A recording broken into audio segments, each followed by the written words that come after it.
inside also. That's all going to be right here. That's why we come inside also. Okay, so that's the command station or whatever. Basically, yes, sir. Okay. And your awning, like I said, it's all electric. When it rolls, you don't have the problems with the awning rods and all that stuff. It's touchable button. Most everything on here is touchable button. And when you get this out, you'll see when the flap starts to come down. You'll see it tighten up. And it's not as far as you want it to go, because you can have a tendency to try to roll back up on yourself. Kind of tension it up as you're going. And we'll see the flap come down about far enough. Okay. If not, what it is, it will have a tendency to try to roll back up on itself and close up that way. Not really hurt it, but it ain't the best for it either. Okay.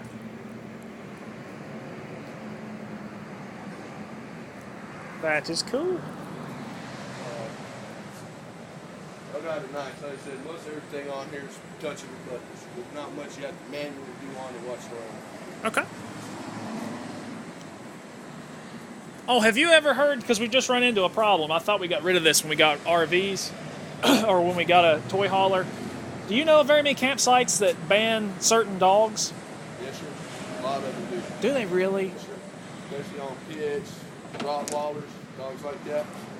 Like the one I'm staying in right now. Where are you staying? I'm over here at Plum Creek RV right now. Okay. And they just came through on us not too long ago because I got a dog that's part black and tan coonhound and lab. And the lady thought she saw him and thought she saw a rot. So the first thing he did was come knocking on my door about it.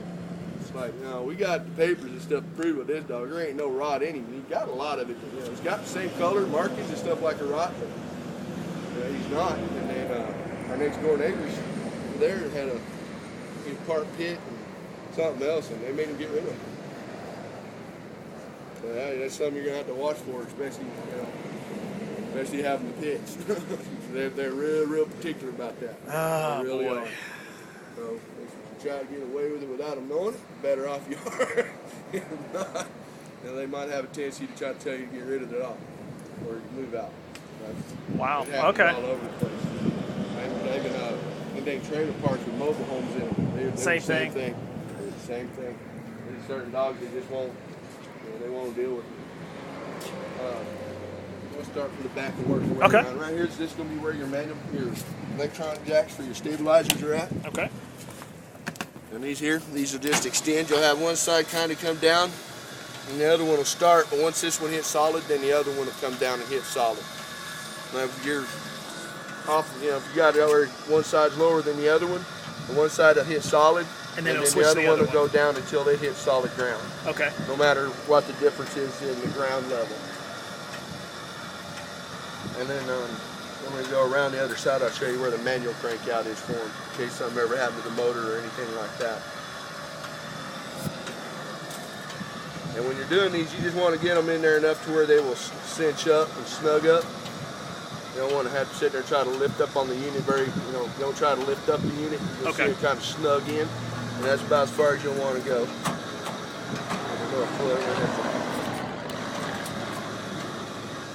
See, you hear that motor kind of bogged down a little bit. That's about where you want to stop, because you've got this thing snugged up where it's not going to have that rock in it. So then you adjust with this over here then? Okay.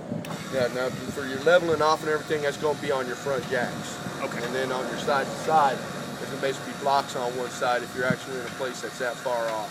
Okay. Most of the time these RV parks, they've got pretty level ground, so you're not going to be that far off as far as the side to side goes. You're not going to have to drive up on blocks on one side and everything like that to try to level them off. Well, let me ask you a question going back to the dog thing, because that's what's going to piss me off more than anything. What's a good way to get by without... Basically, it's just try not to let them know you have it. I mean, put them in the camper? Do they inspect your camper? No, they can't come. They can't just walk into your camper and stuff like that. Now, if somebody out there, I've been out there 9 months, and I've never had anyone come in my trailer. Okay. I ain't gonna let them in even if they wanted to.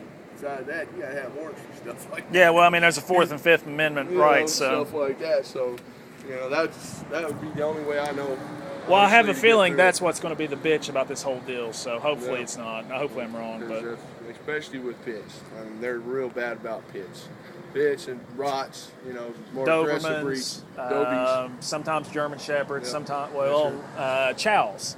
Chows are another one. Because at ours, I think actually you're not even supposed to have a dog that's in there that's over like 25 pounds, I think, or something like that. You know, if they're bigger than that, which my one is, but when we moved over there, we brought the dog to them straight off the bat because that was one of my concerns. You know, I had to get rid of my dog to move over here and whatnot, so we brought him up there, and he's just as pleasant as you'll ever come across. He's more chicken than he is.